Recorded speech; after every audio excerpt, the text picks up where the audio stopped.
감리교 신앙의 핵심이 무엇이고 우리가 목회 어떻게 접목할 것인가 여러분들이 잘 들으신다면 여러분 목회에 큰 도움이 될 것입니다. 교수님 나오실 때에 우리 환영의 박수로 맞이하겠습니다.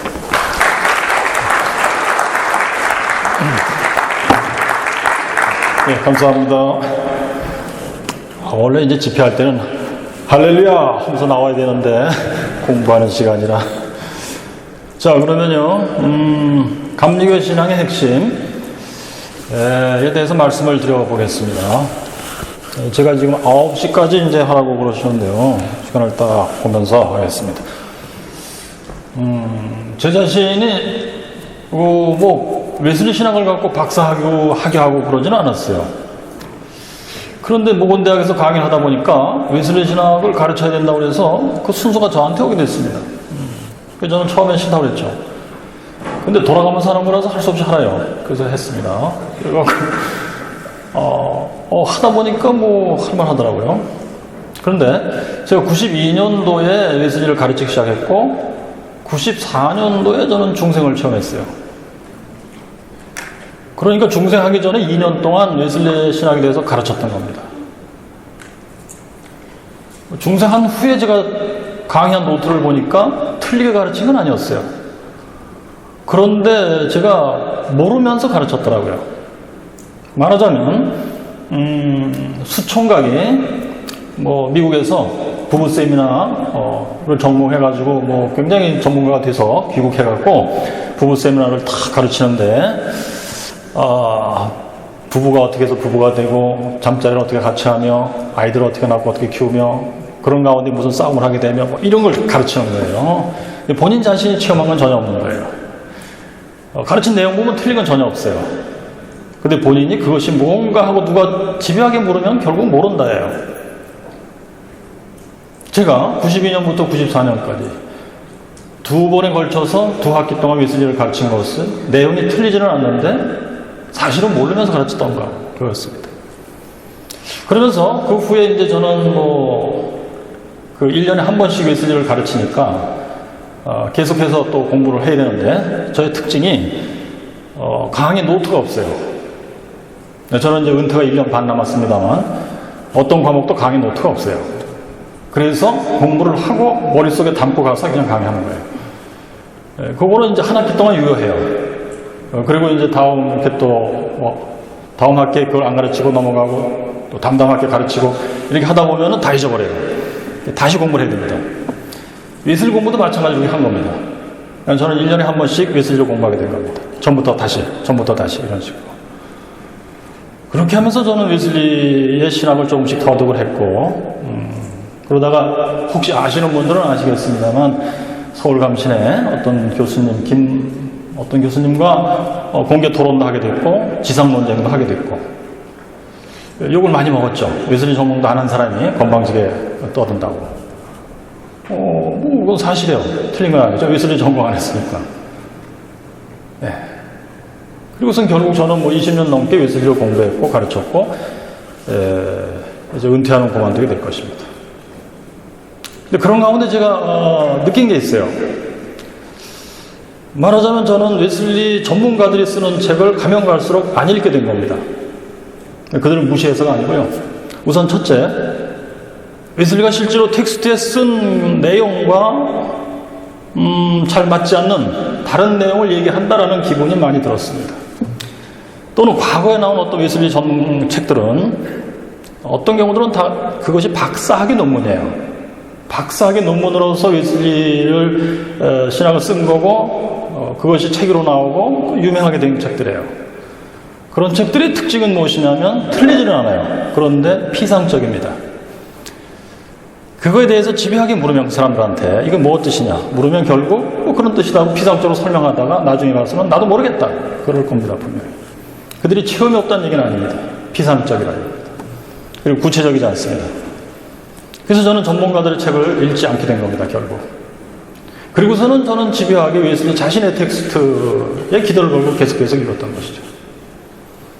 자, 그러던 중에 제가 한 3, 4년 전에 웨슬리의 성령의 증언이라는 설교를 다시 읽게 됐어요. 그것을 번역한 거는 훨씬 전이에요. 10년 전쯤 될 것 혹시 모르겠어요. 성령의 증언에 관한 설교가 두 편이 있어요. 웨슬리한테요. 1746년에 처음 썼고 한 20년 지나서 67년에 또다시 그 테마, 그 제목으로 썼고, 그것을 제가 지금으로부터 한 4년 전쯤인가요? 우연히 다시 읽게 됐어요. 그런데 황당하게도 이해할 수가 없는 거예요, 제가. 웨슬리를 거의 20년 공부하고 그의 성령의 증언이라는 설교를 읽었는데 번역도 벌써 했고, 이해할 수가 없는 거예요, 황당하게. 물론은 그 내용을 서머리해서 얘기하라면 하죠, 얼마든지. 제 마음속에서 도대체 이 사람이 뭔 얘기를 하려고 하는 거야. 그래서 결국 두 편의 설교를 각각 20번 넘게 읽은 겁니다. 그러면서 제가 비로소 알았어요. 그것이 바로 사실은 감리교 믿음의, 감리교 신앙의 굉장히 중요한 핵심이라는 사실이에요. 그래서 제가 이제 오늘 저녁에 드리는 말씀의 뭔가 핵심은 거기에 있을 겁니다. 성령의 증언. 그러면 이제 앞으로 다시 나가서 차근차근히 말씀을 드리겠어요. 우선 말이죠. 웨슬리가 그의 이제 쓴 글에 이런 말이 있어요. 그리스도의 완전에 관해서 사람들이 질문하기를, 완전한 사람은 인생을 살다가 어려운 일을 당했을 때, 그 완전에 들어간 사람의 특징을 웨슬리가 묘사하기를 데살로니가 전서 5장 16절이야. 범사에 감사하며 항상 기뻐하며, 그것이 그리스도에 완전된 사람의 영혼의 상태다 그랬어요. 그랬더니 주변의 사람들이 묻기를, 그런 사람들은 인생 살다 어려운 일을 당할 때에도 근심, 걱정, 고통 그런 것이 없느냐? 범사에 감사하며 항상 기뻐하는 것이냐 그랬어요. 그랬더니 웨슬리가 아니다. 그의 마음은 당연히 당황하며 슬퍼하며 괴로워하며 고통스러워한다. 그러나 그의 영혼은, 그의 가슴은 범사에 감사하며 항상 기뻐한다 그랬습니다.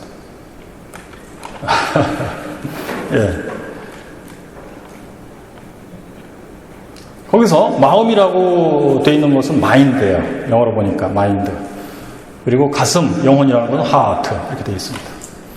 그리고 제가 이제 신학교 다닐 때도 항상 듣던 말이, 웨슬리는 기독교를 마음의 종교라고 그랬다. 마음의 종교 그렇게 배웠죠. 근데 그것은 the religion of the mind가 아니고 the religion of the heart였죠.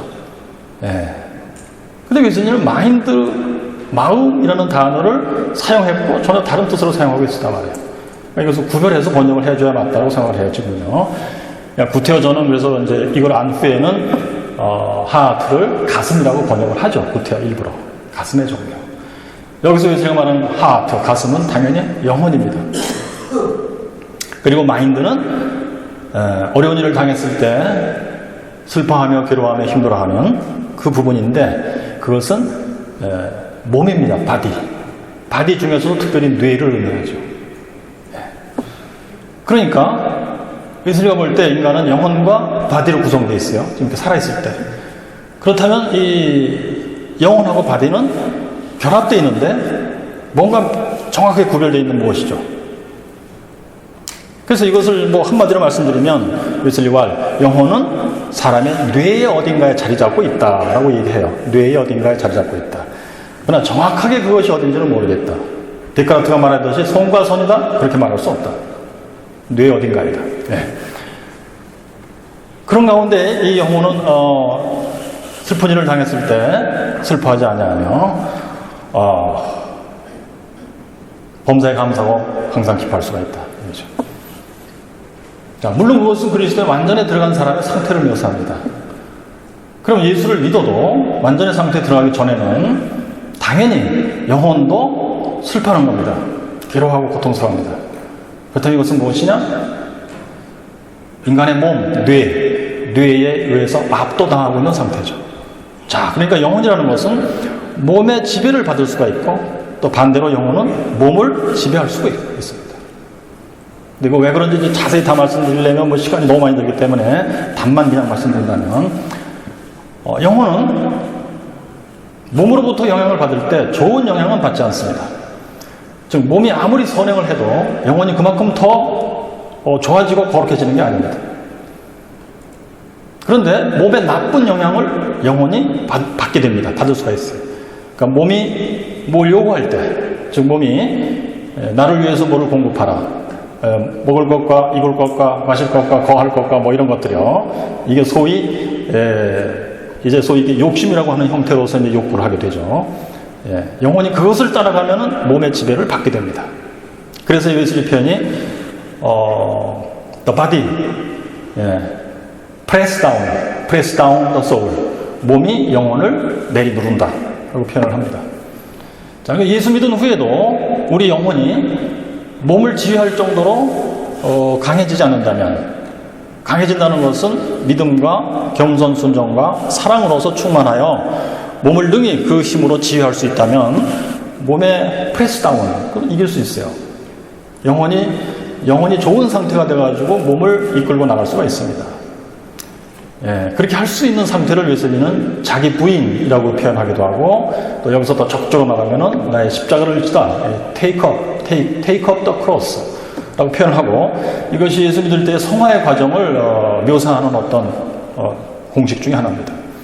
근데 반대로 바디가 더 강해지면, 다르게 표현해서 영혼이 몸을 이길 수 있는 힘을 갖지 못하고 그 힘이 약해지면, 또 정확히 표현하면 영혼이 불신앙과 교만, 자기의지와 세상 사랑으로 더 이것이 더 채워져 갖고 더 커지면, 이것이 그러면 바디를 이길 수가 없게 되죠. 예수 믿는 사람이라도 성화에서 그건 실패하게 됩니다. 자, 그러면 여러분, 웨슬리가 말하는 영혼이라는 것이 대충 이치가 이렇습니다. 근데 웨슬리가 말하기를 기독교는 가슴의 종교다, 다른 말로 영혼의 종교다. 근데 영혼이라고 하는 것은 지금 말씀드렸듯이 좋은 상태일 수도 없고 나쁜 상태일 수도 있고 그래요. 좋은 상태일 수도 있고 나쁜 상태일 수도 있고. 좋은 상태라는 것은 다시 말씀드린다면 믿음이 가급적 믿음이 커지면 더 좋아요. 믿음이 있으면, 믿음이 또는 강하면, 그래서 겸손 순종이 있으면 또는 겸손 순종이 더 강해지면, 그래서 이것 때문에 영혼에 하나님을 사랑하며 이웃을 사랑하며 이것이 있고, 또는 이것이 더 강해지고, 이렇게 된 상태가 영혼이 좋은 상태예요. 사실은 예수 믿고 죄사함 받으며 거듭날 때 이것이 시작된다고 봐요. 그렇다면 성화라는 것은 예수 믿을 때 시작된 이것을 더 크게, 더 강하게 만들어 나가는 과정이죠. 그렇다면 성화로 성공적으로 가게 되는 것입니다. 그러나 반대로 영혼이라는 것이 이 힘을 잃고, 반대로 믿음이 약해지면 또는 믿음을 상실하면, 그래서 이것 때문에 교만, 자기의지, self-will, 내 뜻대로 하고자 하는 것, 그것이 생기면 또 그것이 더욱 강해지면 그쪽으로, 또 세상 사랑이 생기고 세상 사랑이 더 강해지고, 그러면 예수 믿은 사람이라도 성화에서 실패하는 겁니다. 이것이 더욱 커지면은 믿음을 상실하게 되는 거죠. 그러면은 교만, 자기의지가 지배하게 되고 세상 사랑이 지배하게 된다. 그것이 바로 영혼입니다. 또한 나쁜 의미의 영혼, 나쁜 상태가 된 영혼이고요. 그것은 몸의 지배를 아주 강하게 받는 상태의 영혼입니다. 그렇다면 이제 예수 믿는다는 것의 목적은 뭐냐? 이 영혼 안에 믿음이 발생해가지고 이것이 점점 강해지면서 겸손 순종이 더욱 강해지고 하나님 사랑, 이웃 사랑이 점점 강해지고 하는 것이 목표예요. 그래서 드디어는 영혼 안에 하나님을 사랑하고 이웃을 사랑하는 것으로만 가득 채워진 상태, 그리고 이 사랑에 반대되는 기질이 전혀 없는 상태, 그걸 예수님은 표현하기를 entire love라고 했죠. 오로지 사랑으로만 채워져 있다. 그것을 또한 다른 말로 그리스도의 완전이라고 표현을 했죠. 이것이 그래서 우리 감리교에서는 성화의 목표예요. 목적입니다. 자, 그래서 이렇게 이제 영혼이 좋은 상태로만 이제 충만해져 갖고 믿음과 겸손 순종과 하나님 사랑, 이웃 사랑으로 충만해진 상태, 그것을 하트라고 표현했던 겁니다. 그러니까 나쁜 의미의 영혼, 말하자면 믿음도 약해졌다, 믿음이 소실됐다, 교만, 자기의지가 강해졌다, 세상 사랑이 강해졌다, 이것을 하트라고 표현하지는 않습니다. 하트는 물론 영혼의 다른 말이에요. 그렇지만 영혼의 상태가 나쁜 상태가 되면 구태 이것을 웨슬리는 하트라고 하질 않았습니다. 그러니까 웨슬리가 기독교를 가슴의 종교, 또 릴리전 오브 더 하트라고 했을 때에는 영혼이 예수 믿고 좋아진 상태를 의미한 거예요. 이것이 점점 강해져 갖고 그리스도인의 완전 상태에 들어갔다면 진짜 이 지상에서는 상당히 좋은 상태가 된 건데요. 그것을 특별히 가슴의 종교라고 불렀습니다. 이것을 웨슬리는 산상수훈 설교에서, 산상수훈 설교가 13편인데 그 중에 이제 3편에서 이게 이제 팔복을 설명하는데 1편, 2편, 3편까지 가요. 그러니까 팔복을 설명하면서 이제 마무리 짓는 게 이제 3편인데 3편 설교의 끝에서 이렇게 얘기해요. 이것이 가슴의 종교다. 그리고 이것은 예수의 종교다. 바로 이것이 예수의 종교다. 이것이 바로 우리 안에 하나님이 주신 도덕적 하나님의 형상이 완전히 회복된 상태다. 이것이 진정한 기독교다. 이렇게 표현하죠. 자, 그러면 여러분, 웨슬리식으로 본다면 우리가 예수님의 종교, 예수를 따라서 하나님을 믿는다는 거, 진정한 기독교인이 된다는 것은 어떻게 하는 것이냐 물었을 때 사실 방법은 조금 복잡해요. 그러나 그 목적은 아주 간단해요. 우리 영혼을 하트라고 부를 수 있는 그런 좋은 상태가 되는 것입니다. 자, 그럼 좋은 상태가 되는 이것은 어떤 방법으로 되느냐 했을 때 웨슬리가 제시한 것이 바로 구원의 방법이에요. 구원의 순서입니다. 그걸 좀 소개해 드리겠습니다. 자, 이제 그 텍스트에, 제가 제시해드린 텍스트에는 웨슬리가 산상수훈의 팔복을 설명하면서 구원의 순서도 얘기하고 또 우리 영혼에 이게 채워져야 될 요소들을 거기서 찾아서 이렇게 설명해 놨어요. 자, 첫째로, 마음이 가난한 자가 나오는데, 산상수훈에 대해서는 학자마다 다양하게 설명을 물론 하죠. 그러나 이제 웨슬리는 웨슬리식으로 아주 굉장히 독특한 개성을 가지고 설명을 해줍니다. 이것이 신약학적으로 봐서 맞냐 틀리냐는 별개의 문제예요. 그러나 웨슬리는 무슨 생각을 했느냐, 이것을 우리가 알아보고자 할 때는 사실은 상당히 분명하고 간단합니다. 자, 우선 첫째, 마음이 가난한 자는 무엇이냐? 웨슬리 개념에 있어서 이것은 예수 믿기 전에 하는 회개, 믿음 전의 회개라고 표현하죠. 믿음 전의 회개, repentance before faith. 그럼 이것은 어떻게 하는 거냐 하면요, 간단히 말씀드리면, 내가 지금까지 하나님을 모르고 살았다, 불신한. 그래서 하나님의 명령을 모르고 다 어기며 살았다. 죄라는 것은 원래 율법을 어김이에요. 거기서 율법은 핵심적으로 대표적으로 10계명입니다. 10계명을 다 어기고 살았다. 이 사실을 하나님의 은혜로 명료하게 일단 아는 것, 그것이 믿음 전의 회개입니다. 자, 그리고 둘째로 여기서 내가 스스로 헤어나올 능력이 없다고 하는 사실을 분명하게 자각하는 것, 둘째예요. 셋째, 이 상태로 쭉 가면은 내가 하나님의 진노를 피할 수 없고 영원한 처벌, 영벌을 내가 피할 수가 없다 하는 것을 명백히 하는 거예요. 진지하게 하는 것입니다. 그런 다음에 넷째, 여기서 헤어나오기를 아주 간절히 진지하게 원하는 것입니다. 간절히 진지하게 원하는데 그 표현은 대개 어떻게 나오냐면, 주여 내가 믿나이다, 나에게 믿음을 주시옵소서. 이렇게 표현합니다. 주여 내가 믿나이다, 나에게 믿음을 주시옵소서. 여기서 믿나이다는 뭐냐면, 하나님께서 구원의 방법을 다 성경에 제시해 주셨는데 그것을 의심치 않습니다. 내가 동의합니다로 시작을 해요. 물론 그렇지만 이걸 내가 신뢰합니다. 이제 내가 여기에 의심을 하지 않습니다. 믿습니다. 근데 그거에 의하면은 오직 믿음을 통해서만 죄사함을 받으며 거듭난다 했으니 바로 그 믿음이 내가 없습니다. 그 믿음을 나한테 주시옵소서. 이걸 전문용어로는 칭의의 믿음이라고 불러요. Justifying faith. 이것이 이제 마지막 순간 그 믿음 전의 회개라고 하는 것, 팔복에서 마음의 가난이라고 하는 것, 어서 이제 마지막 순서, 네 번째 순서예요. 이런 과정을 웨슬리는 아주 굉장히 지극히 강조했어요. 그러나 칼빈주의에서는 좀 아닙니다. 로마 가톨릭도 물론 아니고요, 동방정교도 물론 아니고, 오늘날 우리 한국에 있는 여타의 개신교들도 물론 아니고, 예수 영접 기도는 대표적으로 물론 아닙니다. 이 마음에 가난 믿음 전의 회개라는 항목이 다 빠져 있죠. 자, 그러니 우리는 그런 방식에 익숙해 있기 때문에 웨슬리의 구원의 순서를 우리가 읽고 이해하고자 할 때 벌써 여기서부터 걸립니다. 웨슬리가 그렇게 집요하게 거의 강박증식으로 믿음 전의 회개를 그토록 강조했다는 사실이 우리한테 굉장히 생소한 거예요. 그런데 여러분, 웨슬리의 신학은 부흥의 시대에 만들어져 나온 신학입니다. 진정한 부흥, 말하자면 1907년도 평양 대부흥 같은 부흥. 그때 사람들이 회개할 생각도 없이 나와 앉았는데 갑자기 하나님의 역사가 시작돼갖고 사실은 밝히기 싫은 죄들을 토해낼 수밖에 없는 상황이 벌어지죠. 아주 극단적인 형태, 믿음 전의 회개의 극단적인 형태가 바로 이것입니다. 이것이 없이는 칭의의 은혜를 받을 수가 없다, 사실은. 그리고 그런 의미에서 굉장히 필수적이에요. 그런데 이것 때문에 예수 믿고 구원받는 건 아니에요. 그래서 말하자면 일종의 간접적으로 필수적이다, 우회적으로 필수적이다 이런 거예요. 그 뜻은 뭐냐면요. 이런 회개를 할 수 있는 기회가 있고 시간이 있다 한다면 반드시 해야 된다는 뜻이고요. 그렇지만 상황이 그것이 아니라면 그런 회개를 할 시간도 없고 그럴 만한 어떤 환경도 아니고 한다면 뭐 극단적인 예로 예수님 옆에 십자가에 달렸던 그 사람 그 사람 회개할 시간이 없어요. 그럴 때 웨슬리가 볼 때 당연히 이 사람은 믿음 전에 회개라는 것이 필수적이 아니나요. 그러나 그 이외의 환경에 있는 사람들은 대단히 필수적이다.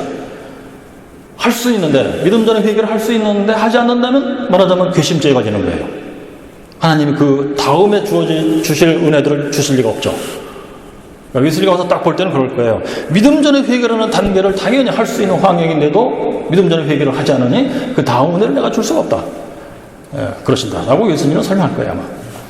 자, 이것이 팔복에서 첫 번째 마음의 가난의 뜻입니다. 자, 그 다음에 마음이 가난한 자는 하나님 나라를 그 복으로 받을 것이다. 웨슬리와 이 하나님의 나라가 바로 칭의의 은혜예요. 예수 믿고 죄사함 받으며 거듭나는 은혜입니다. 자, 그렇게 된 다음에 이제 웨슬리는 믿음 후의 회개라는 그 개념을 가지고 있었기 때문에 역시 지금 여기 팔복에서 마음의 가난은 이제 그 다음 순서 칭의받은 후에는 역시 믿는 자의 회개라는 개념으로 해석을 해서 집어넣습니다. 예수 믿고 거듭났어도 믿는 자 속에 남아있는 죄, remaining sin이라고 부르죠. 이것은 다르게 표현하면 원죄에서는 내가 벗어났지만 여전히 내 속에 영혼에는 남아있는 부패성이 있다는 거예요. 그 부패성은 뭐냐면 표현하기를 어느 정도의 불신앙이 있고 어느 정도의 교만, 자기의지, 셀프윌이 들어있고 어느 정도의 세상사랑이 들어있다 이겁니다. 자, 어느 정도냐 하면요, 이제 더 이상 나는 하나님으로부터 난 자이기 때문에 외적인 죄를 짓지 않을 정도입니다. 내 속에 불신앙이 있고 교만이 있고 해도 외적으로 죄를 짓지 않을 정도의 어느 정도라는 뜻입니다. 그런데 내가 내적으로는 느낀다는 거예요. 나에게 욕을 한 사람을 보고 내가 불쾌감을 느낀다. 내가 상대에서 같이 욕을 해주고 그러진 않지만 그것이 바로 남아있는 부패성의 어떤 증거예요. 이걸 가지고 웨슬리는 괴로워하는 겁니다.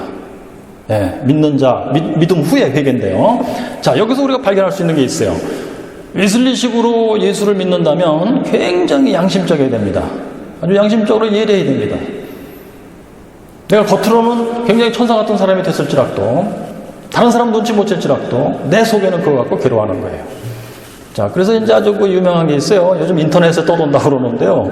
웨슬리가 이제 여러분 아시다시피 1738년 5월 24일 날 회심을 경험하고 한 6개월여 지나서 1739년 1월 1일 날 소위 말하는 그 페털레인에서 한 60여 명 정도가 모여서 웨슬리 및 찰스 웨슬리도 있었고 등등 리더들이 있고 일반 사람들 같이 모여서 60여 명 정도가 말하자면 The Feast of Love Feast, 애찬이라고 그러죠. 그 애찬은 뭐냐면 그냥 마른 빵하고 물하고 먹는 거였다고 그래요. 왜 그걸 먹냐면은 기도회를 지금 하고 있는데 시간이 많이 걸리고 이제 12시를 넘어가고 막 이러니까 배가 고파서 냉물하고 마른 빵을 먹으면서 Love Feast, 애찬. 자, 그날도 그렇게 했는데요. 새벽 3시쯤 그쯤에 갑자기 The Power of God, 하나님의 능력이 우리한테 갑자기 임해갖고 기도하던 사람들이 다 바닥에 쓰러져 버렸어요. 그리고서는 다 놀래갖고 일어나갖고 와, 하나님이 임하셨다라는 그 기쁜 감정으로 찬양을 올립니다. 그리고선 한 4일 정도 지나서 3일 정도 지났어요. 1월 4일자 날짜일 거예요. 저널에, 웨슬리의 저널에 써있기를 어떤 사람이 나한테 그 글을 써보냈다, 편지를 써보냈다. 어떤 사람이. 근데 학자들이 연구해본 결과 이것이 웨슬리 자신이에요. 그 글의 내용은 나는 그리스도인이 아니다 라고 써있어요. 이유는 그리스도인이라면 하나님을 사랑함이 내 속에 있어야 되고, The peace of God, 하나님 주시는 화평이 내 안에 있어야 되고, Joy in the Holy Spirit, 성령 안에서의 기쁨이 있어야 되는데 이 세 가지가 나한테 없다. 예, 나는 하나님을 사랑하는 것보다 이 친구를 더욱 사랑한다.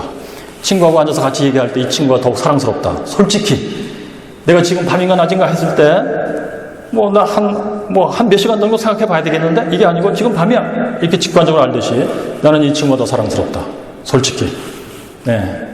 그 다음에 peace of God, 나는 내가 어느 정도 재물도 있고 나는 건강하고 또 환경이 괜찮고 그러니까 나는 peace, 마음의 평화를 누린다. 그러나 이것은 하나님에게서부터 오는 평화, 성경이 얘기하는 평화, 그게 아니다. Joy in the Holy Spirit. 나는 이 친구들하고 얘기하고 하는 거 굉장히 난 즐거워한다. 그런 즐거움이지 성령 안에서 즐거운 그것이 아니다. 그러므로 결론, 나는 그리스도인이 아니다. 그러면서 이제 그 밑에 써 있거든요. 일종의 물귀신 작전이에요. 자기만 그런 게 아니고 이 세상에 스스로 성자라고 생각하는 자들아, 너희들도 나와 같을 것이다. 라고 써 있어요. 자, 거기서 우리가 알 수 있는 것이요.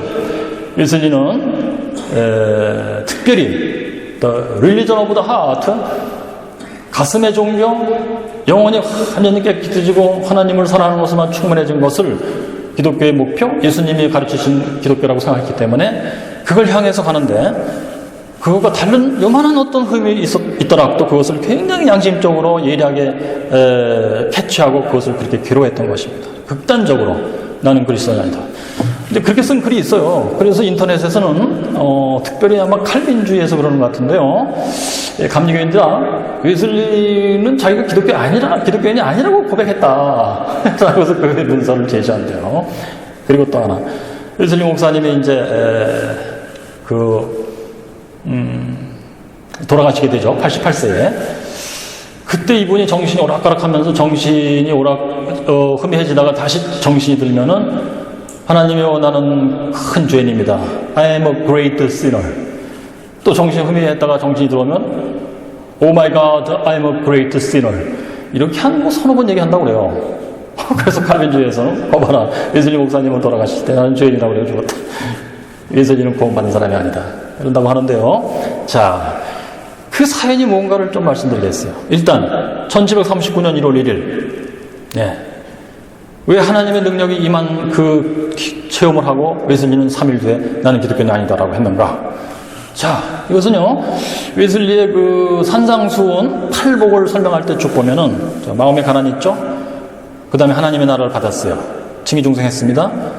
그 다음에 또 믿은 후에도 남아있는 부패성으로 아주 예리하게 검토하면서 여기서 벗어나기를 염원하고 회개 기도를 하는 거예요. 그런 중에 이것이 굉장히 intensified, 아주 집약돼가지고 강하게 뭉쳐져 버리면 그 다음에 애통이 온다고 봤어요. 이 애통은 무엇이냐? 아무리 내가 하나님을 불러도 응답지 아니하시며 하나님이 내게서 얼굴을 돌리셨으며 나의 영혼이 어두워졌으며 내가 과연 예수 믿고 구원받은 것이 사실인가 할 정도로 내가 깊은 고민 가운데 빠졌으며 이런 내용입니다. 즉 웨슬리가 1739년 1월 1일 날 하나님의 능력이 임했다를 체험하고 3일 뒤에 썼던 글은 바로 애통을 의미합니다. 애통의 현상입니다. 즉 어떻게 보면 성화의 과정에서 이 사람은 굉장히 정상적으로 올라가고 있었던 거예요. 웨슬리가 볼 때 예수 믿고 난 후에 성화의 과정을 정상으로 이렇게 진행되는 사람은 반드시 애통의 단계를 거치게 돼 있다라고 본 것입니다. 웨슬리와 나는 지금 애통의 단계에 들어왔구나 라는 표현이었습니다. 그 표현을 할 때 나는 성화의 과정에서 잘 나가고 있어. 이 정도면 상당히 이제 며칠 후에 상당히 발전할 것이다. 그게 아니었고 하나님이여 나는 크리스찬이 아닙니다. 나는 하나님보다 세상을 더욱 사랑하고 있습니다. 진심으로 어떻게 하면 좋습니까? 이런 식이었던 것입니다. 자, 그 다음에 이제 애통이 지난 다음에 여기 하나님이 위로하신다 그러죠. 이 위로가 굉장히 중요합니다. 사실은 무엇이냐면요, 답만 말씀드리면 웨슬리가 회심을 체험했을 때 5월 24일 날 회심을 체험했을 때 그의 간증문을 보면은 중요한 문장이 3개가 나와요. 내 가슴이 이상하게 뜨뜻해졌다. 그건 성령이 지금 손수 임하셨다는 표현이에요. 그냥. 자, 그러면서 이 성령의 역사로 첫 번째 문장, I felt that I did trust in Christ for salvation only in Jesus Christ. 나는 구원을 위해서 오직 예수 그리스도를 신뢰한다고 나는 느꼈다. I felt, feel이라고 하는 건 무엇이냐? know, 안다보다도 한 차원 더 높은 인식이에요. 의심의 여지가 없다는 뜻입니다. 지금 의심의 여지가 없다. 어떤 내용으로? I did trust. 그러니까 이제 말하자면 며칠 전에 있었던 사실을 기록하니까 과거 시제를 쓴 거예요. 현재 시제를 한다면 지금 나는 그리스도를 신뢰하고 있다라고 표현되는 것이죠. 나는 그리스도를 신뢰하고 있다. 구원을 위해서. 이것이 바로 하나님이 지금 나에게 내가 그 마음의 가난 상태, 믿음 전의 회개 상태, 이 회개 상태가 한 달을 가요. 예수님이요. 4월 23일부터 5월 24일까지. 한 달 동안에 내 죄를 가지고 씨름하며 괴로워하며 헤어나올 수 없는 것을 내가 한탄하며 오직 하나님께만 기대를 걸고 나를 건져주세요. Justifying faith, 칭의 믿음이 있어야 죄사함 받으며 거듭난다 했으니 그 칭의 믿음이 나한테 지금 없습니다. 이거 중요합니다. 칭의 믿음이 있는지 없는지를 알아야 돼요. 무조건 예수 영접합니다. 예수님은 그게 아니었어요. 칭의 믿음은 오직 하나님만이 주시는 거고 칭의 믿음을 주실 때 본인이 알아챌 수 있다는 사실입니다. 굉장히 중요합니다. 근데 칼빈주의에서는 하나님이 믿음을 주시는 순간을 당연히 몰라야 되고 믿음을 주시기 전에 바로 중생을 하나님이 시키시는데 중생을 본인이 알면 안 되게 되어 있습니다. 왜? 신단동설이기 때문에. 하나님이 혼자 해야 되기 때문에. 그런데 예수님은 믿음을 주는 순간을 알아야 되고 거듭난 사실을 본인이 알아야 된다. 이게 감리교의 굉장히 중요한 특징입니다. 근데 왜 알 수 있느냐? 이걸 지금 말씀드리려고 해요. 자, 믿음을 주신다는 것은 내가 그래서 그 믿음 때문에 내한테 생긴 현상은 뭐냐면 I trust in Christ예요. 그것은 직역하면 신용입니다. 나는 그리스도를 신용합니다. 그 뜻은 앞으로 있을 일에 대해서 나는 의심 안 한다는 뜻. 즉 내가 은행에다가 1억을 갖다가 맡기고 통장 하나를 받아왔어요. 그 뜻은 뭐냐? 내가 은행을 신뢰한다는 뜻이에요. I trust in the bank예요. 즉 내가 이 통장을 들고 가서 은행한테 다시 1억을 주시오 할 때 반드시 준다는 얘기, 의심치 않는다는 얘기예요. 즉 내가 그리스도를 신뢰한다는 얘기는 하나님이 성경에 말씀하신 그대로 그리스도가 너를 위해서 대신 죽으신 것이요 네가 이것을 믿을 때 내가 너를 용서하마 하는 그 사실을 나는 더 이상 의심치 않습니다. 신용합니다. 신뢰합니다.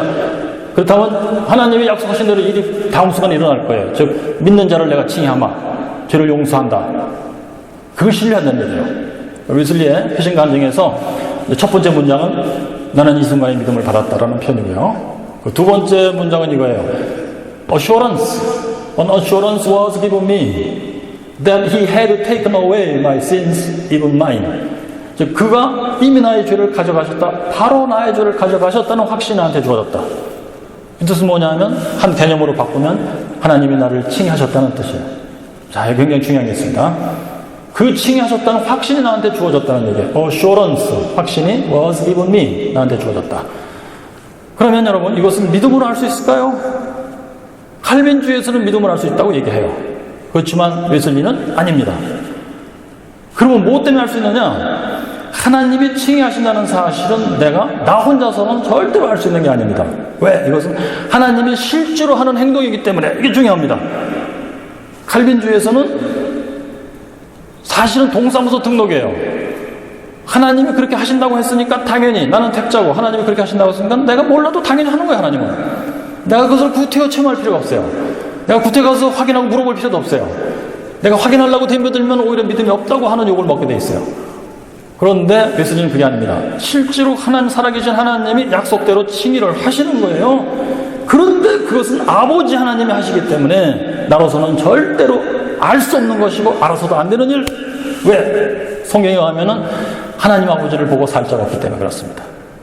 자, 그렇다면 내가 영원히 그걸 모르냐? 그것이 아니고 삼위일체 하나님이 거기 함께 계시는데 아버지 하나님이 나를 칭의 용서하시는 순간에 성령님이 옆에서 보고 있다가 이것을 즉시로 나한테 갖고 와서 the witness of the Holy Spirit, 성령의 목격자 증언입니다. 로마서 8장 16절 성령이 친히 나의 영과 더불어 내가 하나님의 자녀라고 증거하신다. 이것이 성령의 증언인데요. 성령님이 즉시로 나한테 와서 너는 하나님의 자녀다라고 증언해 주신다. 그 내용은요, 좀 풀면, 웨슬리가 이렇게 풀어서 설명했는데, 하나님이 만세 전부터 너를 사랑하셔갖고, 네가 죄 가운데서 헤매는 것을 아시기 때문에, 그리고 네가 믿고 구원 받을 자인 것을 알기 때문에, 왜? 네가 나는 믿겠습니다라고 네가 선택했기 때문에, 하나님의 전제 안에서 아셨기 때문에, 약속대로 예수 그리스도가 너를 위해 죽으셨고, 지금까지 네가 인생 태어나서 살아오던 중에 모르고 있다가 네가 믿음을 달라고 그렇게 간구하는 일이 있어서 하나님 내가 만세전에 알고 계획했던 대로 지금 내가 너한테 믿음을 줬고 네가 믿었고 그래서 하나님이 약속대로 너를 용서한 것이야. 아버지가 너를 사랑해서 다 만세전에 이루신 일이야. 맺으신 일이야. 계획했던 일이야. 예수 그리스도 너를 알고 기꺼이 죽기를 작정하고 그대로 죽으시고 그렇게 한 거야. 그래서 네가 믿었고 하나님이 너를 지금 용서했다. 이것이 성령 증언의 내용이에요. 이 성령의 증언은 전능자 하나님이 초월적인 방법으로 신비한 방법으로 성령 하나님 전능자의 능력으로 나한테 주는 인식이기 때문에 이것은 믿음이라고 표현 안 돼 있고 성령의 직접적인 작용으로 표현되어 있어서 임프레션이라고 표현되어 있어요. 인워드, 영혼의 내부에서 일어나는 임프레션. 말하자면 강한 인상이에요. 의심의 여지가 없는 인상이에요. 자, 이것을 받을 때에 본인의 반응은 어떻게 나오냐면 웨슬리와 풍랑과 경랑이 잠들며 기분 좋은 고요가 있으며 나의 가슴은 my heart, 나의 가슴은 그리스도의 팔에 안긴 것 같은 안도감이 있으며 나의 모든 허물이 다 도품을 받았다는 만족감, 의심의 여지가 없다. 내 모든 죄가 다 용서되었다는 만족감이 있다. 그렇게 표현되어 있어요. 이것이 성령의 증언을 받은 사람의 반응이에요.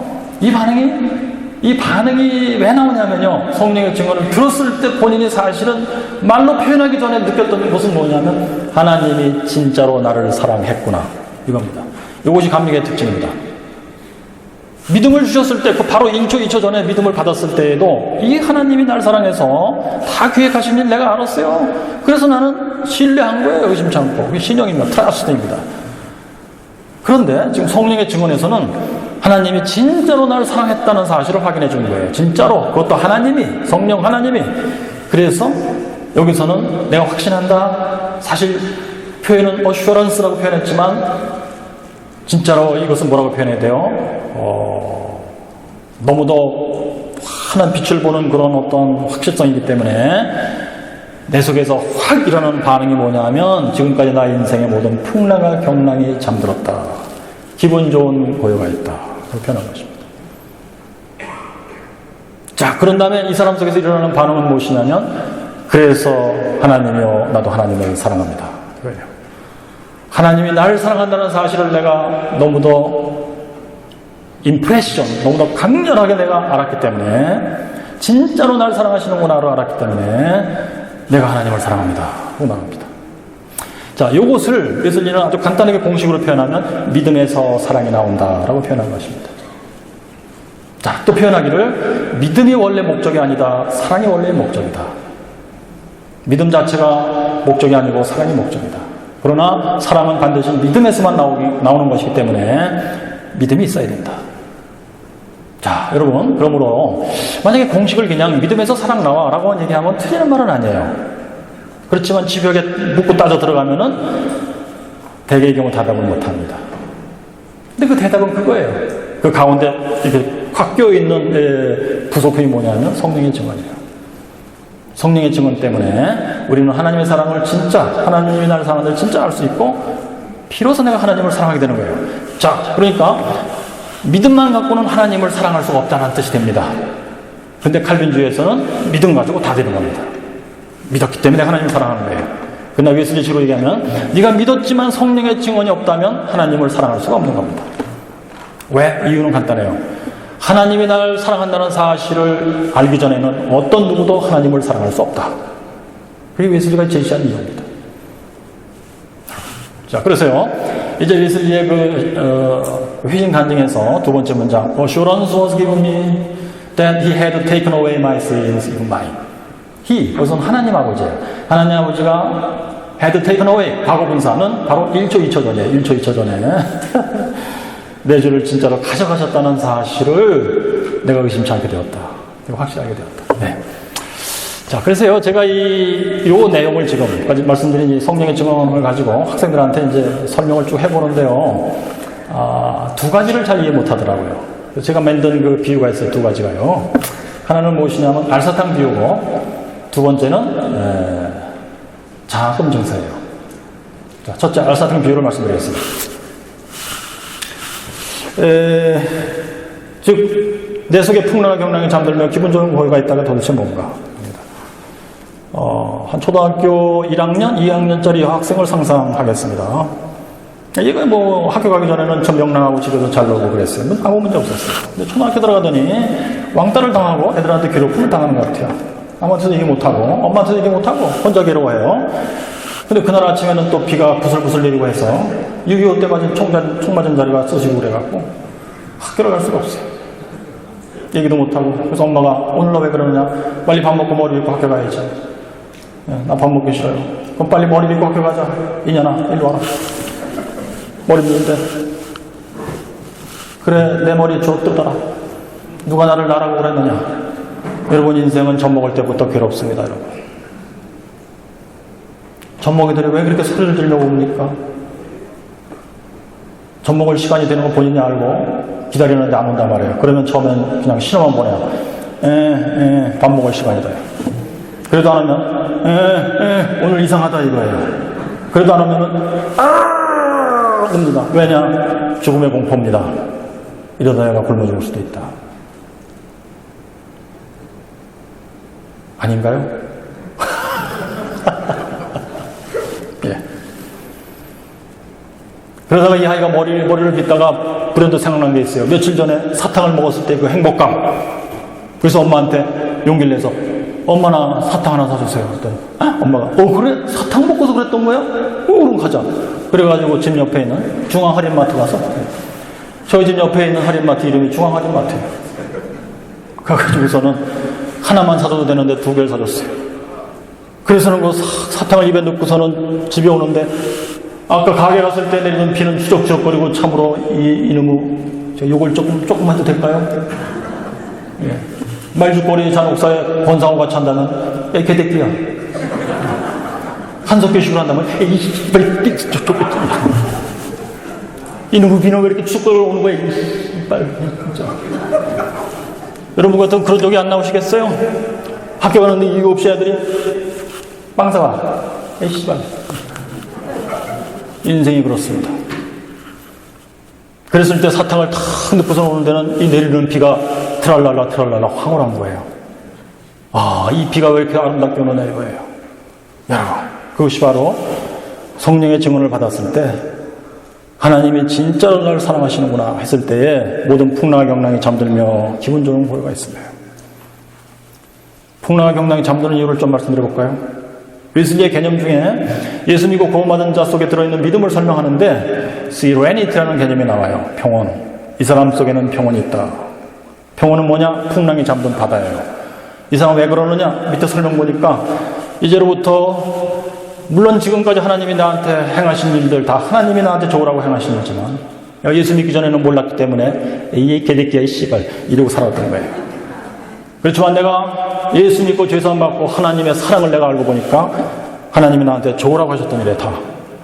그래서 이제로부터는 내 인생에서 일어나는 모든 일은 하나님이 날 사랑해서 나한테 구태여 일부러 행하시는 일이다.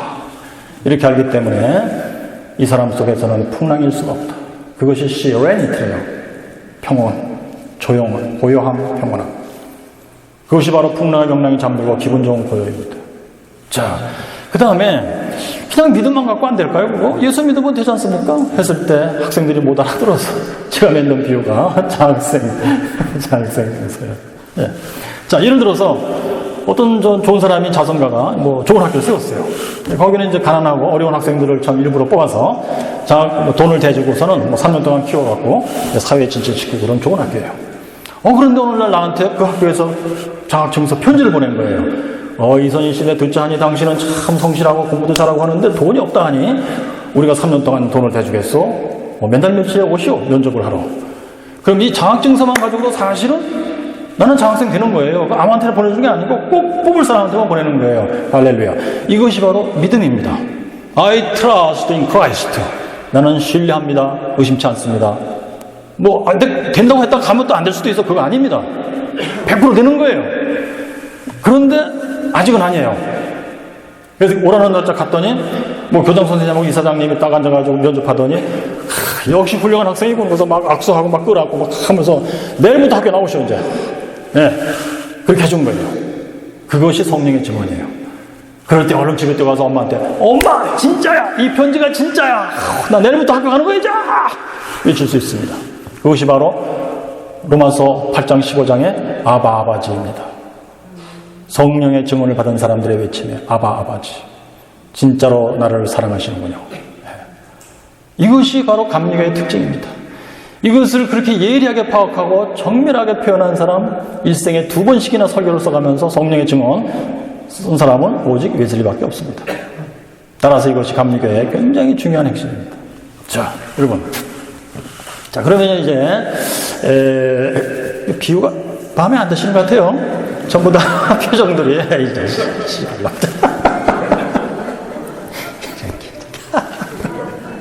예, 뭐 욕을 먹어도 할 수 없습니다. 예.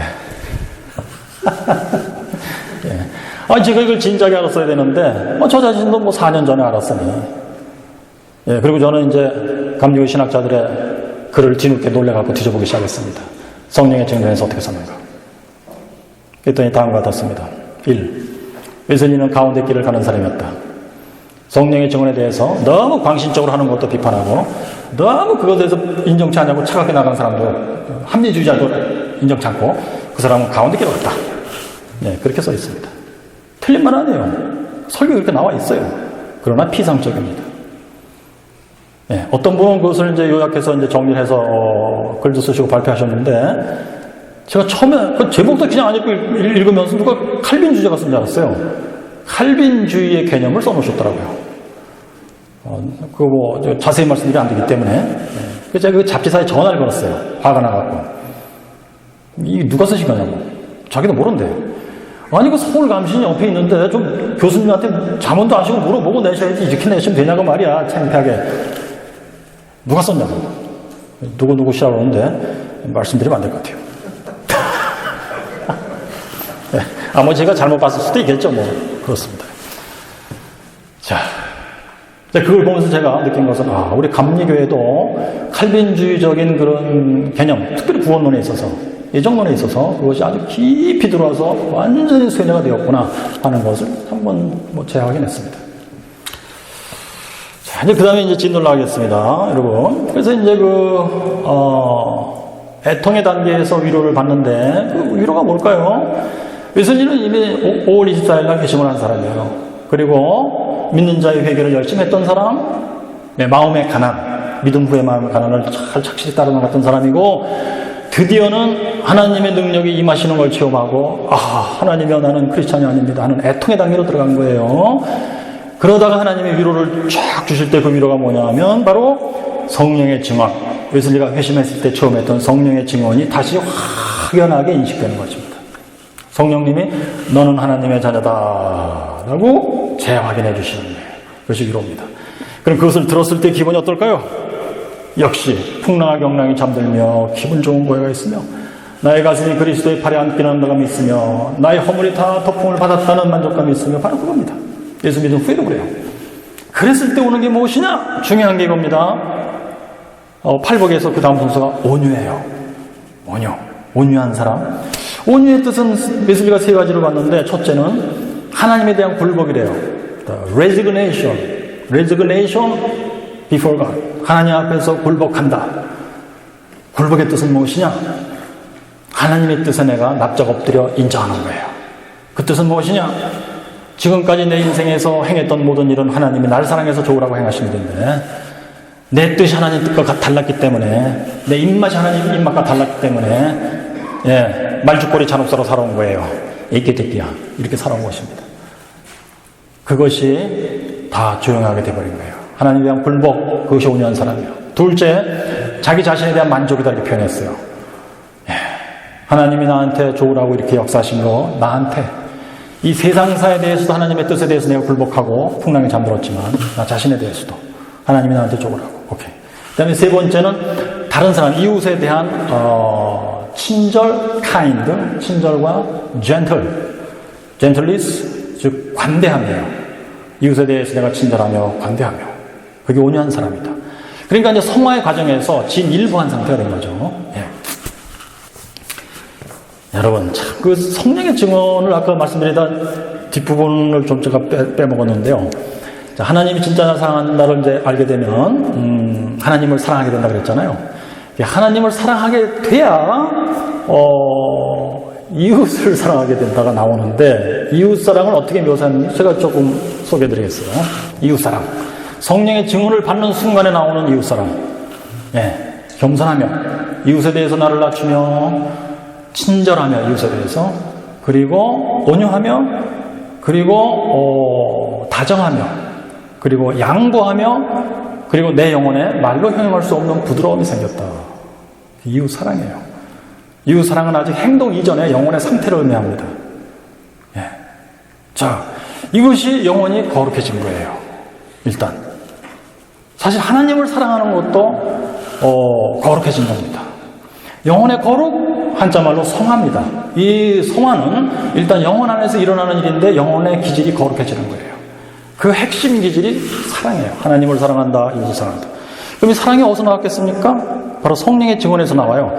즉 성령의 증언이 진짜 하나님이 너를 사랑한다를 내가 깨달았을 때 풍랑이 경당이 잠들어야 돼요. 기분 좋은 고요가 있어야 돼요. 이것을 웨슬리는 해피니스라고 불렀습니다. 행복입니다. 행복해야 하나님을 사랑하게 돼요. 그리고 이웃을 사랑하게 돼요. 그리고 거기서 이제 비로소 외적인 행동들이 나오는데 그게 선행입니다. 즉 웨슬리의 공식, 행복에서 거룩이 나온다. 근데 사람들은 이것을 반대로 돌립니다. 다. 그래서 거룩해야 행복해진다. 이 오해, 이것을 지독히 오해하고 실패했던 사람들은 수도원 운동이에요. 예. 거룩하려고 무지하게를 썼고 그래서 행복해질 줄 알았죠. 웨슬리는 그것이 안 된다고 하는 걸 발견했습니다. 그리고서 반대라는 걸 알게 됐죠. 행복해져야 비로소 인간은 거룩해질 수가 있어요. 행복해서 거룩 나오는 겁니다. 제가 이제 신앙생활 해봐도 그래요. 행복하지 않으면 절대로 거룩해질 수가 없습니다. 행복해지면은 거룩 안 할래도 거룩해집니다. 네. 자, 그래서 이제 온유를 말씀드렸고요. 온유한 자. 그 다음에는 이제 이렇게 되면 사람이 어떻게 되냐면요. 더욱 영혼이 거룩해지기를 바라는 영혼이 생겨서, 목마름, 의에 목마르고 굶주린 자. 예. 이것이 웨슬리 용어에서는 그리스도의 완전을 향하여 염원하는 상태예요. 그리스도 완전은 내가 뭘 행해서 얻는 것이 아니고 말하자면 염원이에요. 왜? 믿음에서 사랑 나온다. 이 믿음은 하나님만이 주실 수 있다. 그래서 하나님께 이 믿음을 주시라고 간구하는 겁니다. 물론 당연히 간구할 때는 괘씸죄의 상태에서 간구하면 하나님 안 주시기 때문에 괘씸죄 걸리지 말아야 돼요. 괘씸죄 안 걸리는 방법이 무엇이냐면 은혜의 수단을 철저히 열심히 항시적으로 사용하는 것입니다. 그 은혜의 수단을 보통 우리는 선행이라고 불러요. 그 선행이 바로 우리를 거룩하게 만드는 통로도 아니고 도구도 아닙니다. 단지 괘씸죄에 걸리지 않기 위한 방법입니다. 자, 그렇게 열심히 은혜의 수단을 행하면서 성화의 믿음을 주세요. 웨슬리가 그냥 성화라고 할 때는 사실은 그리스도의 완전을 의미했었어요. 처음에는요. 그리스도의 완전을 주세요. 말하자면 영혼의 완전히 깨끗함, 하나님만을 사랑함, 엔타이어 러브 상태가 되기를 원하는 거. 이것이 바로 예수 그리스도의 종교라고 했던 그거, 진정한 기독교라고 했던 이거. 이것을 얻기를 염원하는 기도를 하는 것. 이것이 목마름이에요. 의에 대한 목마름. 그 하나님께서 배부르게 하신다. 예, 즉 그리스도의 완전을 주세요. 그러면은 그 다음에 원래 순서는 하나님을 완전히 사랑하게 되고 거기서 이웃을 완전히 사랑하는 것이 나오는데 팔복에 있어서는 순서가 바뀌어서 나와요. 그래가지고 이웃 사랑이 먼저 묘사가 된다 이렇게 봐요. 그러니까 그 뭡니까? 목마름 다음에 나오는 게 뭡니까? 항목이에요. 예? 예? 긍휼이 바로 자비예요. mercy. 그것이 이웃 사랑이에요. 웨슬리 용어에 있어서는. 그러니까 완전히 들어간 상태에서 이웃을 사랑하는 영혼으로 충만해진다. 웨슬리는 설명하기로 이 사랑이 뭐냐 했을 때 고린도전서 13장의 사랑장을 갖고 설명을 쫙 해요. 이웃 사랑이에요, 이것이. 예, 그 다음에 이제 마음이 청결한 자가 하나님을 사랑하는 자예요. 예. 그리고 이제 그 다음에 나오는 게 뭐죠?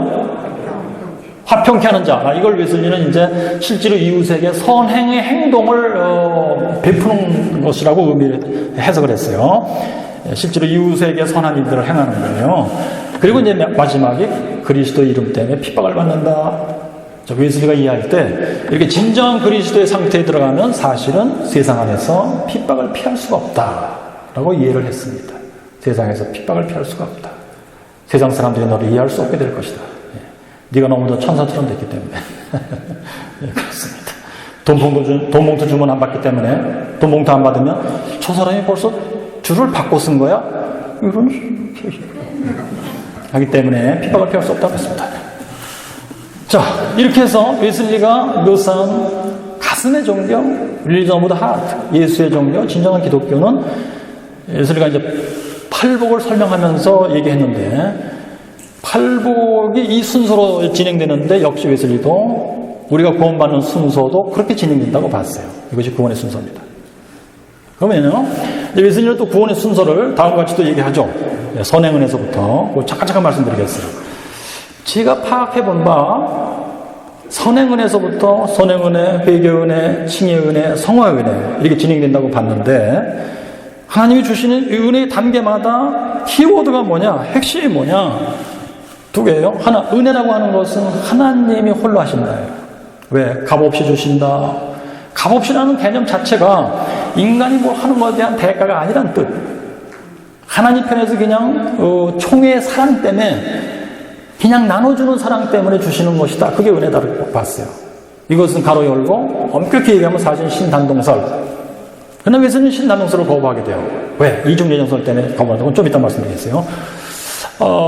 은혜라고 하는 것은 하나님이 홀로 하신다예요, 사실은. 그 다음에 둘째로 중요한 게 무엇이냐? 인간 편에서의 반응은 선행은혜 때나 회개은혜 때나 칭의은혜 때나 성화은혜 때나 핵심은 양심입니다. 놀랍게도. 자, 그러면 선행은혜가 뭐냐면요. 이제 첫째 흔히 있는 오류부터 제가 말씀드리겠어요. 뭐 선행은혜는 하나님이 인간에게 어떤 인간에게나 예외 없이 날 때부터 장치해주는 무엇이다. 그래서 선행은혜는 구체적으로 양심, 이성, 양심, 또 뭐요? 자유의지, 종교성이다. 근데 정확히 이 단어들은 무엇이냐면 칼빈의 단어입니다. 칼빈이 일반 계시를 설명할 때 나오는 단어입니다. 그리고 이것을 일반 은혜라고 부릅니다. 칼빈이 볼 때 모든 인간에게는 이성, 양심, 자유의지, 뭐 종교성 뭐 이런 게 있기 때문에 이걸 통해서 일반 계시를 보고 하나님을 어느 정도 알 수 있다라고 설명을 하고 있어요.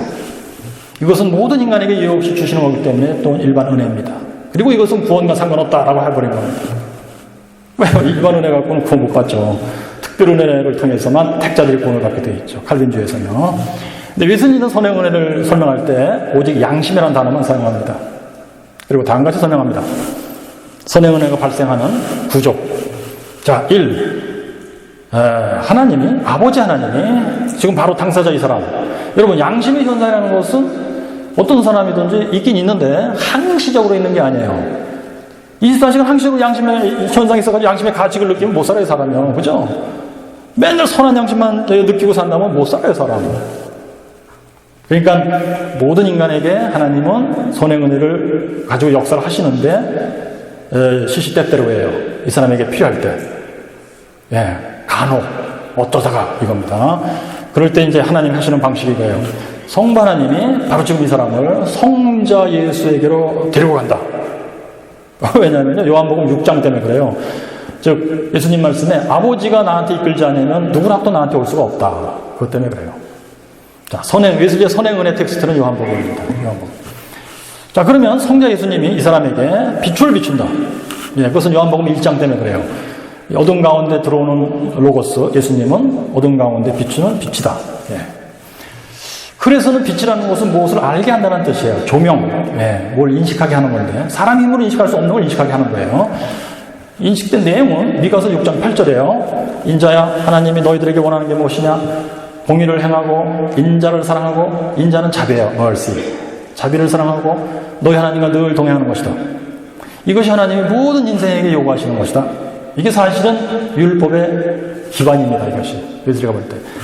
이 사실을 예수님이 빛을 비칠 때 본인이 느껴요. 느낀다는 안다보다 더 확실한 인식이 아니고요. 희미하게 느낀다. 문장을 몰라요. 그래서 느꼈을 때 대부분의 사람들은 원죄하에서 죄인의 상태로 살기 때문에 생각이나 말과 행동이 양심의 가책을 느끼게 돼 있어요.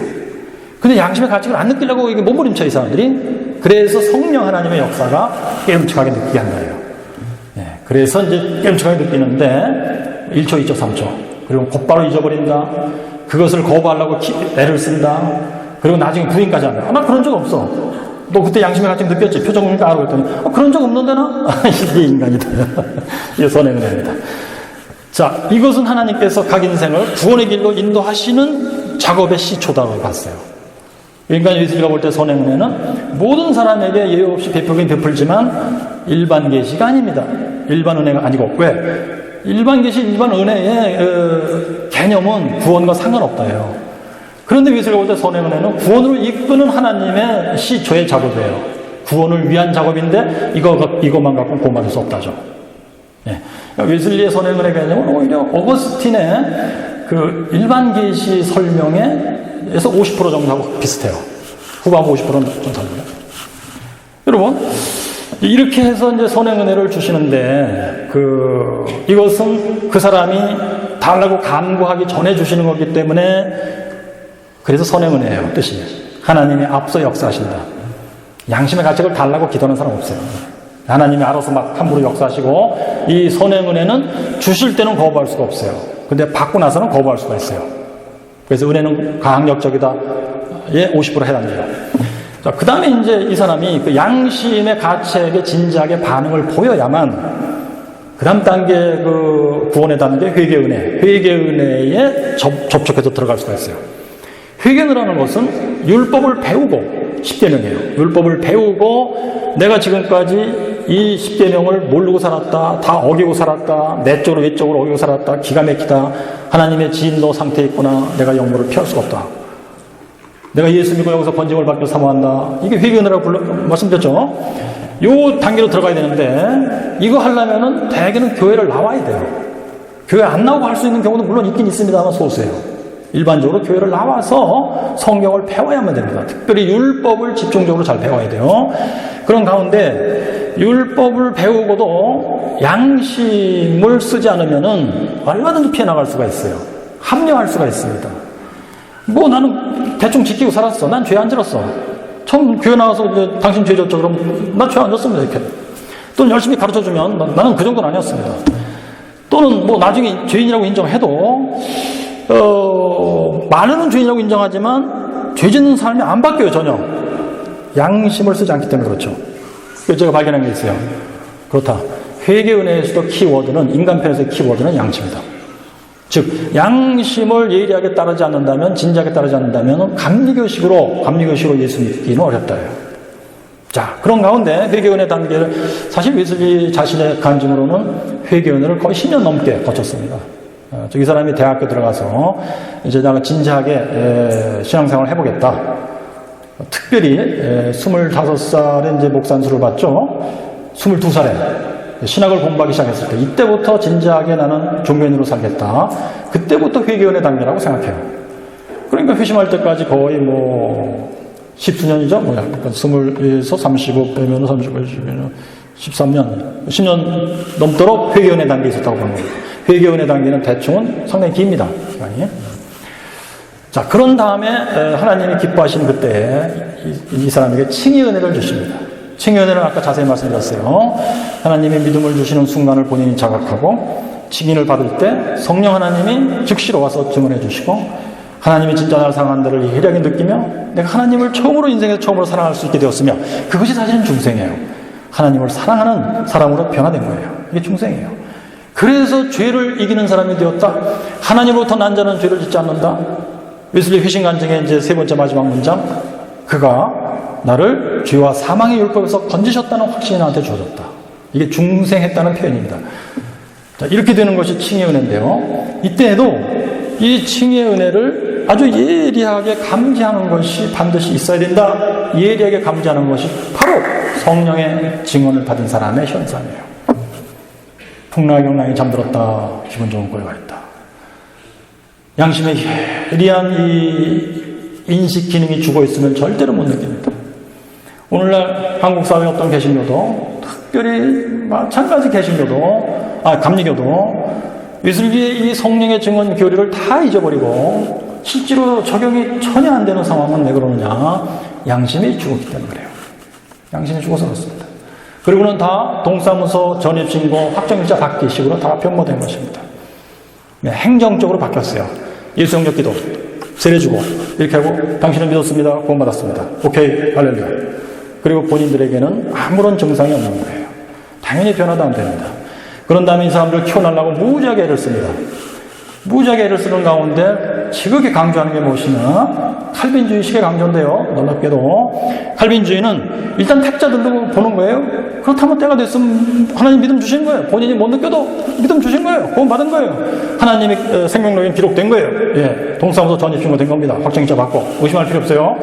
그래서는 칼빈주의에서는 계속 집회할 때 강조하는 것이 믿습니까예요. 믿습니까?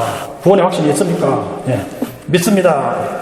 예, 권사님 구원의 확신 있으세요? 제가 뭐라요? 아이고 믿어야 된다니까. 안 믿어져도 그냥 아멘 하시면 돼요. 아멘. 예. 자, 칼빈주의시에요. 그런 다음에 이 사람들이 태어나지도 않았기 때문에 잘하는 것은 당연히 처음부터 불가능해요. 그래서는 계속 강조하는 것이 그 다음엔 이것입니다. 성령 충만입니다. 성령 받으면 모든 문제가 해결된다요. 성령 충만을 계속 강조합니다. 그럼 칼빈주의입니다. 감리교는 아니에요.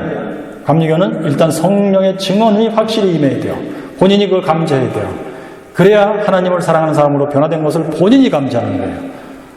그리고 이제 성화의 은혜를 말씀드릴 텐데요. 성화의 은혜에서는 이 성령의 증언이 나를 동행한다고 되어 있어요.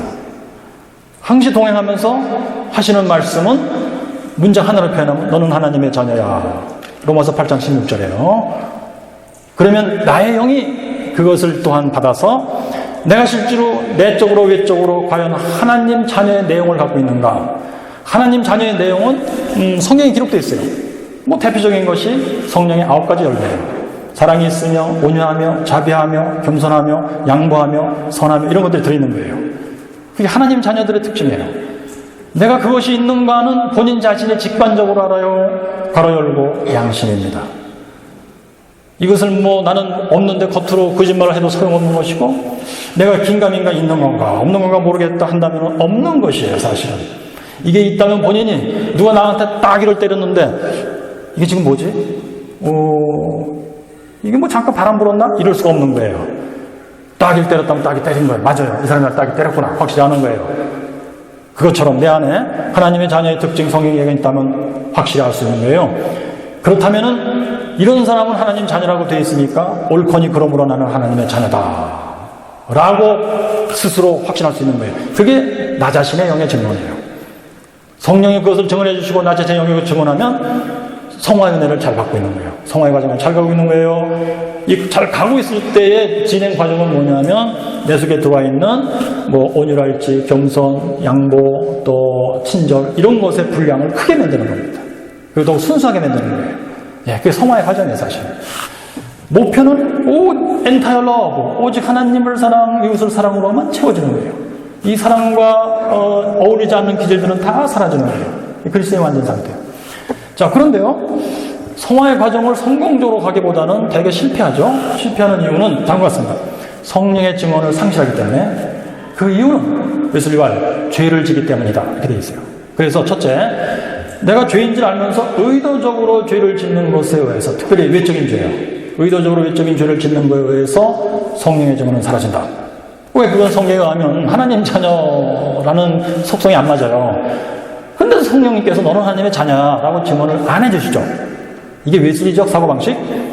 만약 칼빈주의식으로 한다면 그래도 너는 택자니까 하나님도 이걸 취소 못하시고 당연히 너는 하나님의 자녀야 라고 얘기하게 되어 있습니다.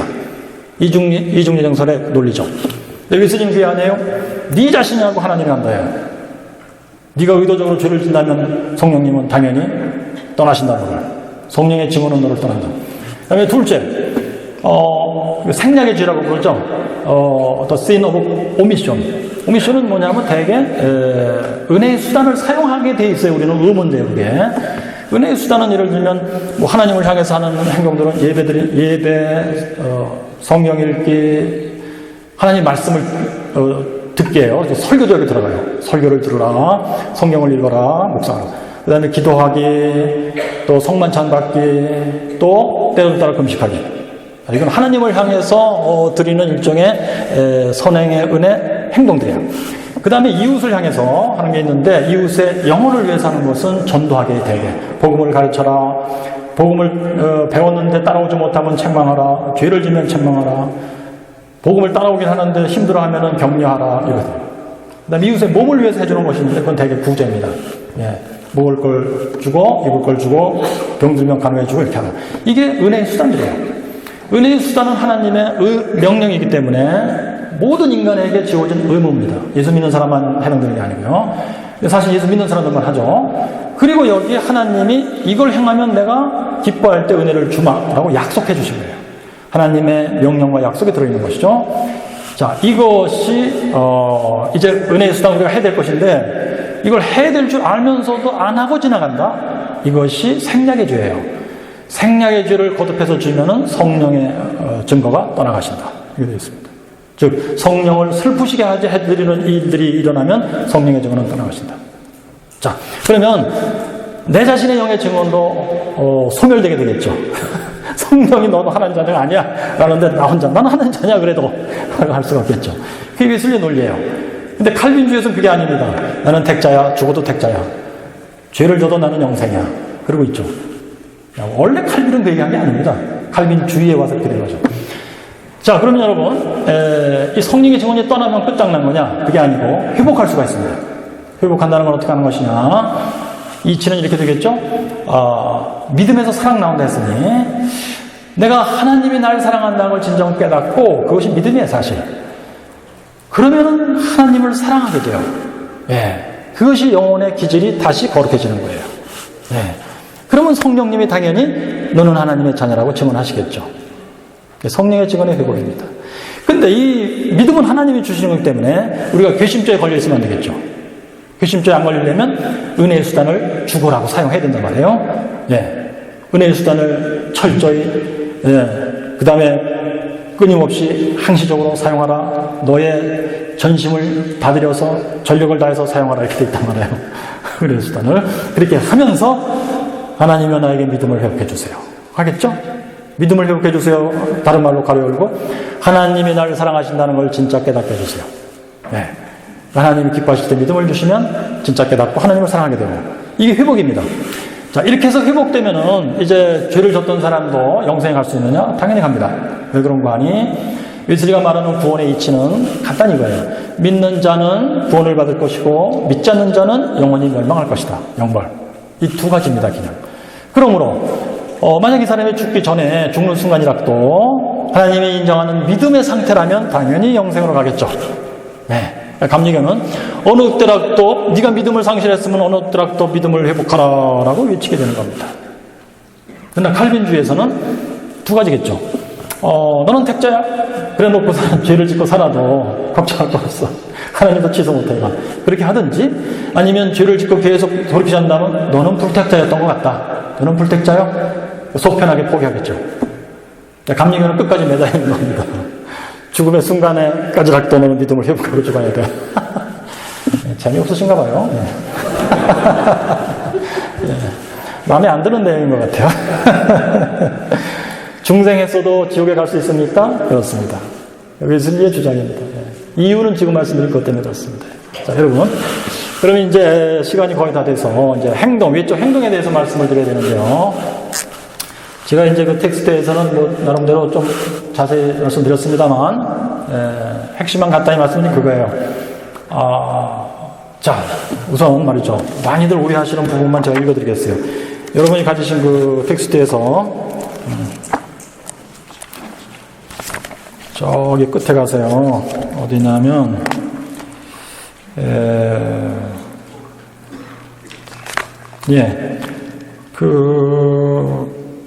24페이지 24페이지에 웨슬리의 설교 열심에 관하여 라는 설교를 제가 소개해드렸어요.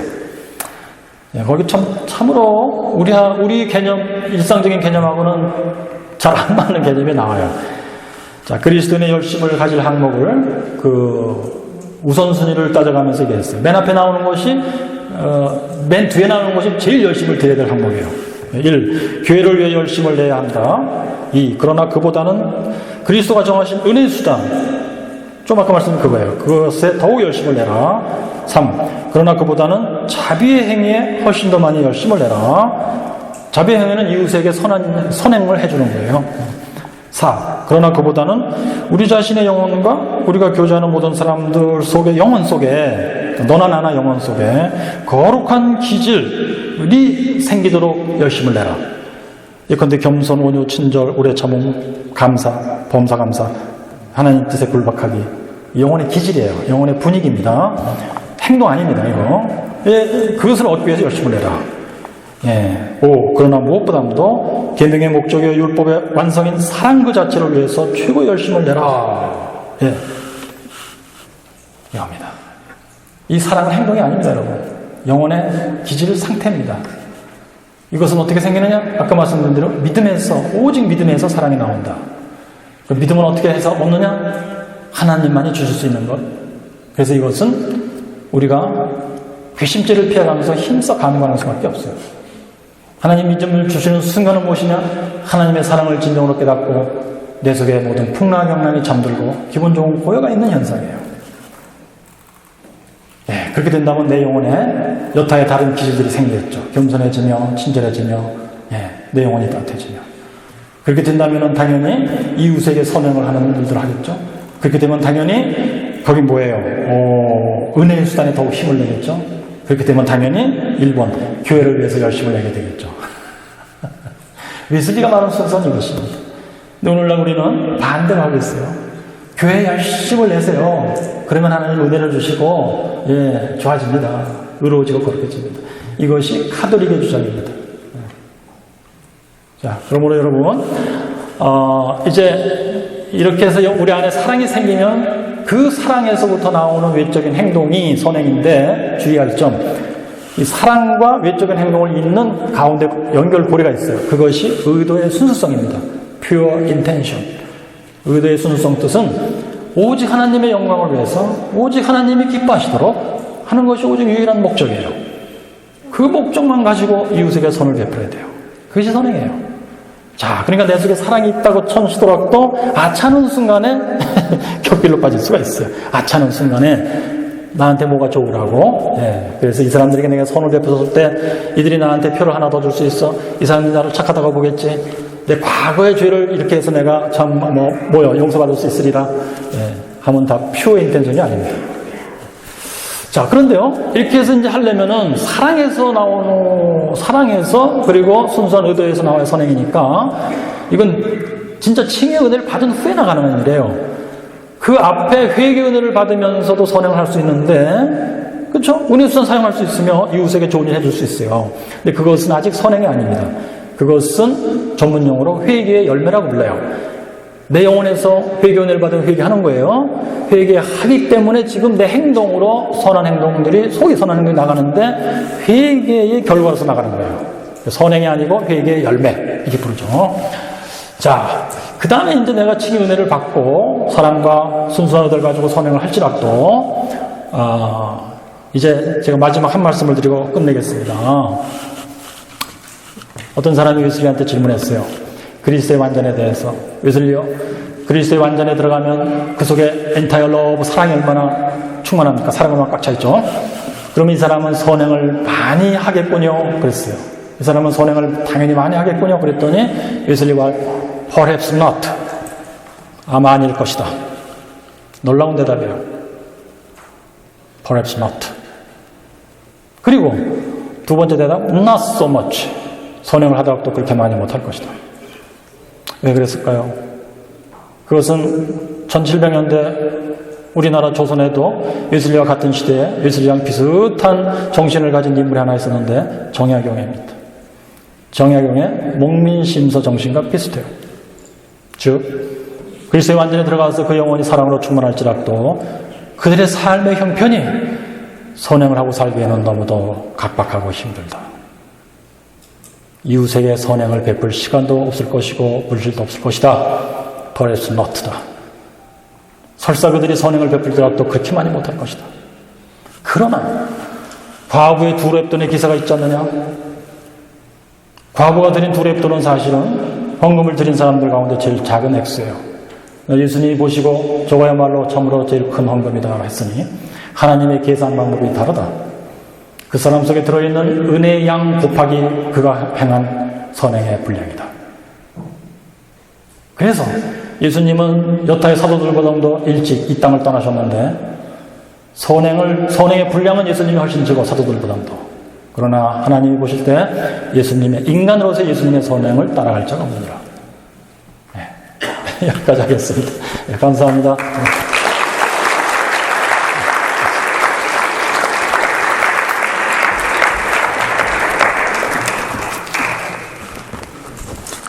귀한 강의해 주신 교수님께 다시 한번 박수. 그래서 오늘 강의를 마치고요. 내일 7시에 아침 기도회가 있습니다. 편집해 주시고 내일 아침에 뵙겠습니다.